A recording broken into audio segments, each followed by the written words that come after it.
You know what? I'm bored. Let's check what Digital Circus is doing. Oh, I see. Oh wait, is this a Murderons ref? Hello my little drone! I can't really use that intro anymore if I'm talking about Digital Circus. How about... No,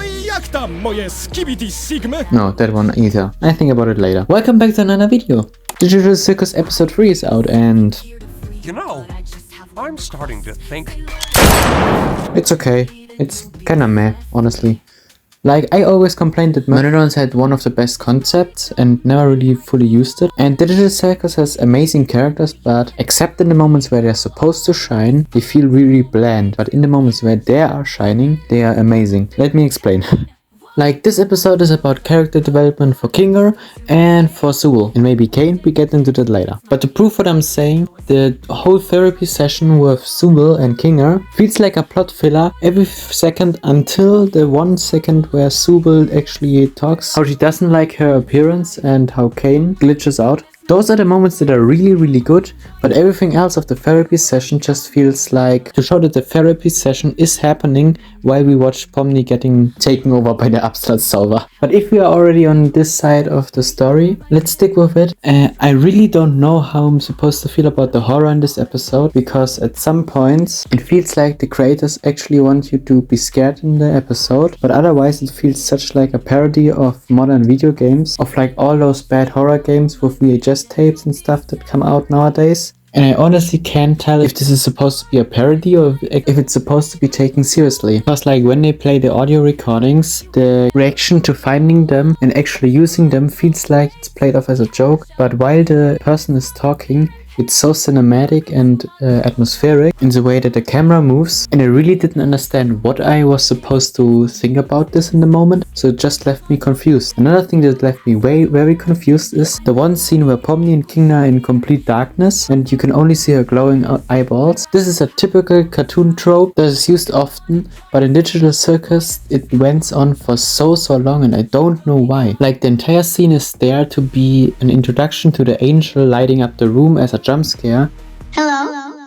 But I have no idea why the scene takes on for so long. But now to the angel itself. The antagonist of this episode was very entertaining, to say the least. Like, it was a random twist that it was an angel, and that's the reason why they got dragged to the underworld. But this is me more complaining about the narrator guy than the actual monster, because the actual monster was quite a funny twist with his head and body being separated. Although I have a lot of things I want to complain about in this episode, the angel isn't really one of them. I quite liked it. The only thing is that this one random side character with no dialogue gets an entire plushie, while one of the main villains of my favorite show doesn't get one. But that is way too much to complain about. And you probably noticed that I was mainly complaining about the episode during this video, which might let you assume that this episode was bad, but actually it's quite the opposite. The episode was good, just there's nothing really to point out to say it was good. Like, I very much like the joke that Jax was tied up and couldn't around in the building. I also really like the character interactions. This is one of Digital Circus' strengths, like in episode 2 and now here with Kinger in 3. But I would say this is the strong part of the show that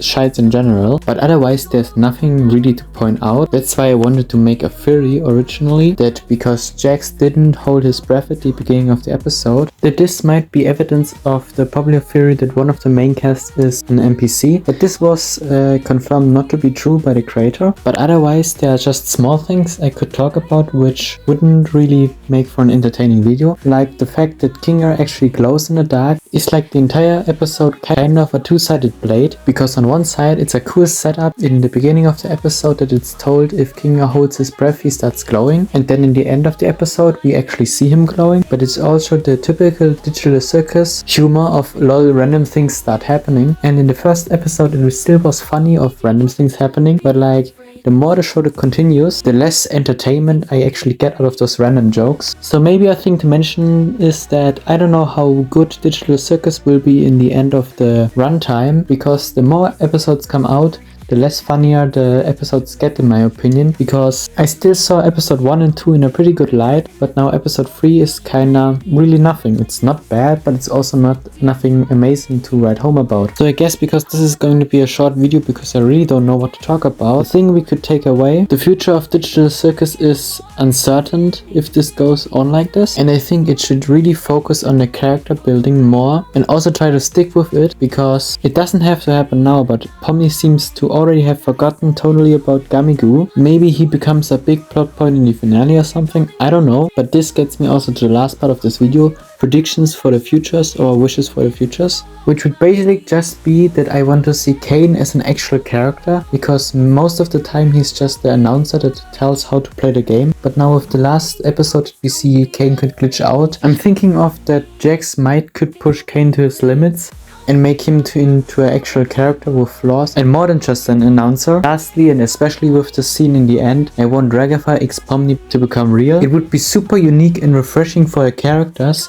with an actual romance plot, which would be more devastating if Gagatha abstracts one day, because I believe at least one character is going to abstract, and I already thought it was Kinga or Gangnel, but with Kinga's new arc I doubt it's going to be him, and based on Goosework's words, everyone has a reason why they are here in this circus, so I'm excited and curious to see what Gagatha did to deserve this. And with a relationship, it would spice up the tension more if the cast finds out what maybe bad thing Gagatha has done in the past. And at last, I think the takeaway of this video is that digital circus is kinda running dry for me personally. Maybe it's just this one episode I don't like. What I wish something for the future is a greater plot point to hook on, or something that keeps me invested, because with this episodic nature of every single episode being something different without any connections behind them, it feels kinda like I don't have a reason to keep watching the show. Maybe the big theme could be circus breaking apart and them escaping into the real world, and it's something like Matrix or something.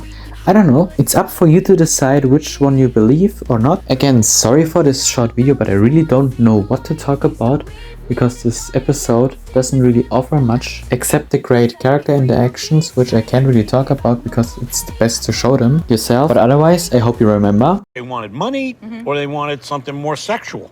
Wow. But it's a lucky thing I had my pieces. Your pieces? My guns. Oh. Anyway, I started blasting. Bang! Wow. Bang! Well, I don't see so good, so I missed. Then they